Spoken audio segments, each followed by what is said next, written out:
ATP structure and its role. ATP is a molecule that carries energy within the cell. It is the main currency of the cell, and it is an end product of the processes of phosphorylation, adding a phosphate group to a molecule using energy from light, cellular respiration and fermentation. Definition: adenosine triphosphate is also known as ATP. It is a molecule that carries energy within cell, and it is the main energy currency of the cell. It is the end product of the process of phosphorylation. That is, what is phosphorylation? It is an addition of phosphate group to a molecule using energy from light that takes place in cellular respiration and fermentation. All the living things use ATP in addition to being used as an energy source. It is also used in signal transduction pathways for cell communication, and it is incorporated into deoxyribonucleic acid, that is DNA, during DNA synthesis. Now, structure of ATP. Structure of ATP is shown in the figure, and comparative structure is also shown in the figure. As we all know, when we studied ADP and adenosine monophosphate, the structure was same. Only the difference is that ATP contains one active phosphate group addition to DNA.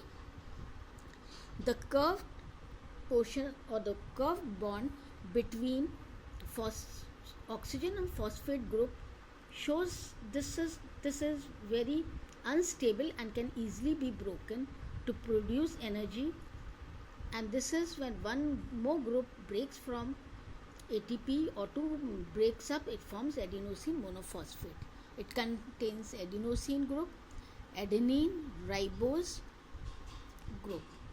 The structure is basically the same, only with addition of one phosphate group to DNA and one phosphate group to ATP. Now, chemical formula is given here. This is the structural diagram of ATP made up of molecules, that is adenosine. Which itself is made up of adenine and ribose sugar and three phosphate groups. It is soluble in water. This is to be noted that this is soluble in water and has high energy content due to having two phospho anhydride bond connecting the three phosphate groups. Now, what is the functions of ATP?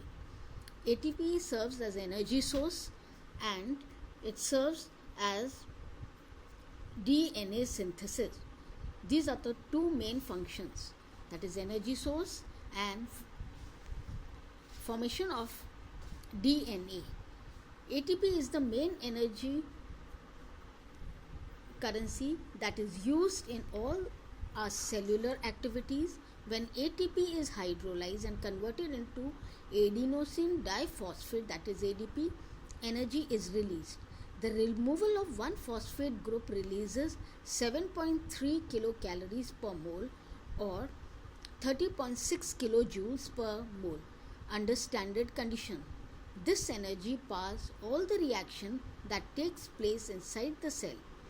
ADP can also be converted back to ATP so that the energy is available for other cellular reactions. ATP is produced through several different methods. Phosphorylation is a method specific to plants and cyanobacteria. It is the creation of ATP from ADP using energy from sunlight and occurs during photosynthesis. ATP is also formed from the process of cellular respiration in mitochondria of a cell. This can be through aerobic respiration, which requires oxygen, or anaerobic respiration, which does not require oxygen. Aerobic respiration produces ATP along with carbon dioxide and water.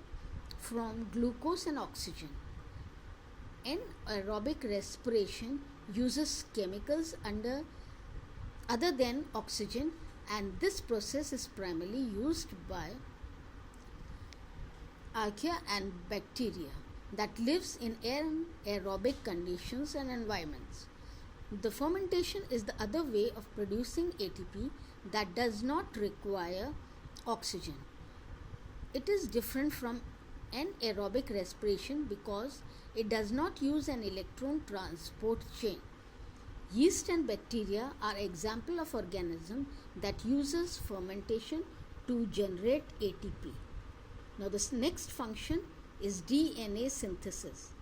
The nucleobase adenine is a part of adenosine, a molecule that is formed from ATP and put directly into RNA.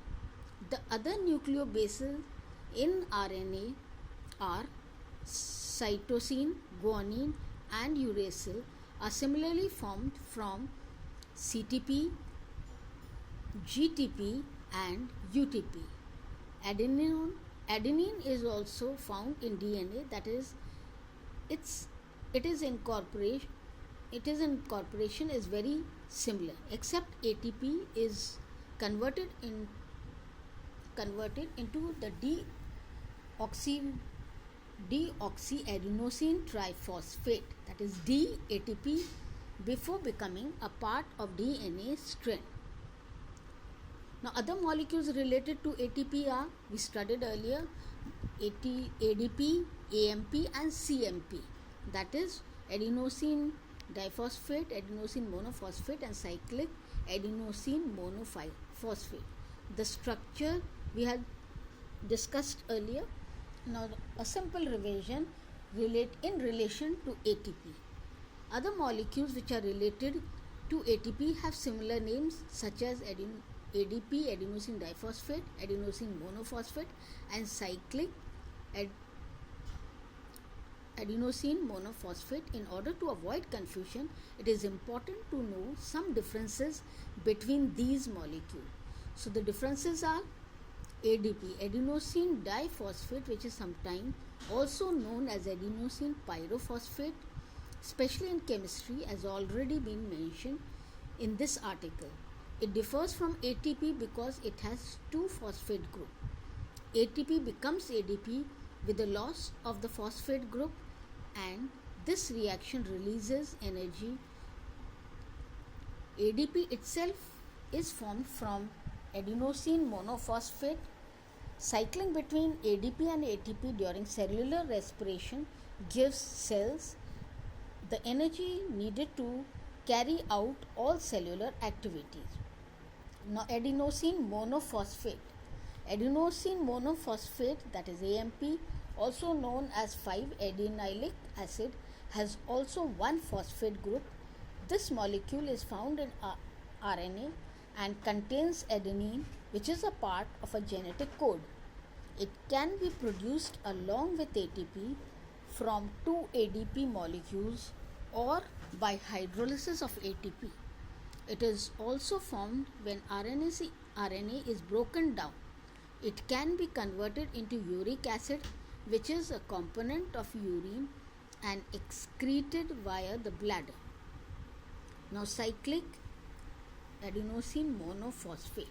It is derived from ATP and is another messenger used for the signal of transduction and activating certain protein kinases. It can be broken down into AMP. Cyclic AMP pathways may play an important role in certain cancers such as carcinoma. In bacteria, it has a role in metabolism when a bacterial cell is not producing enough energy from the sufficient glucose. High cyclic AMP level occurs, and this in turn on genes that uses energy sources other than glucose. So this was a short discussion or it can be said it is an essay type question on ATP. Now in the next lectures we will discuss the cyclic form, which are usually asked in examination, ADP ATP cycle, and hydrolysis and phosphorylation in details. Today we will discuss the qualitative things. Now the quantities to be added in this lecture. So this is all for today. Thank you.